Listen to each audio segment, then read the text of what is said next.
ఒక చిన్న కథ చెప్పనా?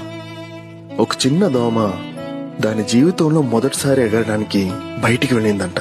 చాలా ఎగ్జైట్ అయ్యి ఎగురుతూ ఇంటికి తిరిగి వచ్చిందంట. అప్పుడు దాని నాన్న అడిగాడంట, ఎలా అనిపించింది నీకు? బయటి ప్రపంచం ఎలా ఉంది? అందరూ నిన్ను ఎలా ట్రీట్ చేశారు అని. దానికి ఆ చిన్న దోమ చెప్పిందంట, సూపర్ గా ఉంది నాన్న.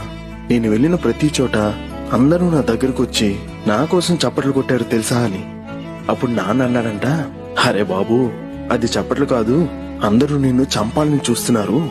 ఎంత ఎక్కువ చప్పట్లు కొడితే అంత త్వరగా నువ్వు చచ్చిపోతావు అని చెప్పాడంట. అది విన్న ఆ చిన్న దోమ చాలా షాక్ అయిపోయిందంట.